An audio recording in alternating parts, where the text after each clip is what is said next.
Hi everyone, this is Sherry Manohar. In this video I want to discuss about AC voltage applied across capacitor. So here I am connecting one AC voltage to the plates of the capacitor.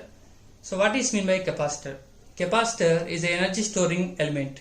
It will store electrical energy in the form of electric field. And what is the formula for finding the voltage across the capacitor? The formula for finding the voltage across the capacitor is Vc equals to Q by C, where Vc is the voltage across the capacitor, where Q is the charge stored on the plates of the capacitor, where C is the capacitance. When alternating voltage applied across the capacitor, when the circuit is closed, the current starts flowing in the circuit. The current also, its value changes with respect to time. So I want to find out the value of I of t here. How to find out the value of I of t? That can be done by using the Kirchhoff's loop rule. So let us apply Kirchhoff's loop rule in the above circuit. Apply Kirchhoff's loop rule in the above circuit.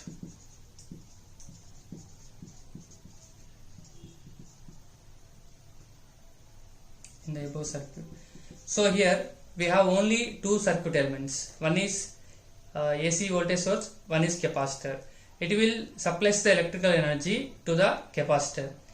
The capacitor will take the electrical energy from the AC voltage source in certain time period, and in another certain time period it will redeliver the electrical energy to the AC voltage source. If you apply Kirchhoff loop rule in this circuit, you will get V of t minus Vc equals to 0.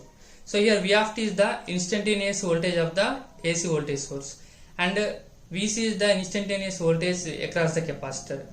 We know that V of t value is Vm sin omega t. So substitute the values of V of t and Vc. Vm sin omega t minus Vc Q of t by C equals to 0. Here Q of t is the instantaneous charge on the plates of the capacitor.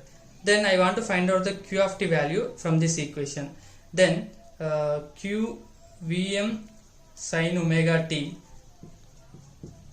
equals to Q of t by C. So from this equation, Q of t equals to Vm C into sin omega t. But we know the relation between the instantaneous current and instantaneous charge. So the formula for the relation between the instantaneous current and the instantaneous charge is I of t equals to dq of t by dt. So let's substitute the value of q of t in this formula. What is the q of t value? Vm c sin omega t. Then I of t equals to t by dt of Vm c sin omega t.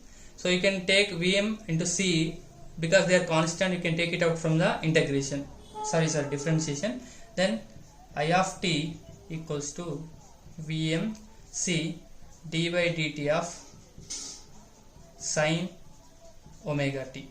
Then so I of t equals to Vm c. Differentiation of sin omega t is omega cos omega t, that is omega cos omega t. So I will take this omega c into the denominator. Then I of t value will be I of t equals to Vm divided by 1 by omega c into cos omega t. So here I will introduce new physical quantity here, which is nothing but 1 by omega c. I will call it as xc. xc equals to 1 by omega c. What is xc here? It is called capacitive reactance. Capacitive reactance. This capacitive reactance is analogous to the resistance. The dimensional formula for the capacitive reactance is same as the dimensional formula of resistance. Then if these two are having the same dimensional formula, the units of the capacitive reactance is same as the units of the resistance. Then the units of capacitive reactance will be ohms. You know that where omega is the angular frequency and where C is capacitance. Okay, now substitute this XC value here. If you substitute, I of t will becomes I of t equals to Vm by XC into cos omega t. Okay students, here you just see this coefficient of cos omega t, which is Vm by XC. Vm by XC means in the numerator voltage is there, in the denominator opposition is there. So according to Ohm's law, voltage divided by opposition, which is nothing but current. But here V is not just ordinary voltage, it Vm, that is peak voltage. Peak voltage means instead of normal current I will write as peak current, that is Im into cos omega t. Then what is the value of Im, students? Im equals to Vm by XC. So now I got the value of I of t, which is nothing but Im cos omega t. But here applied voltage in the terms of sine function, but current is in cos function. I will change this into the sine function. Then the equation will becomes I of t equals to Im sine omega t plus pi by 2.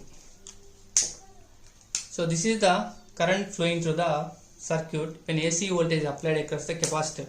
So what is the purpose behind writing the I of t? So in the function of sine, the purpose is here we can compare the V of t and I of t values, and we can conclude that so whether voltage is lagging or current is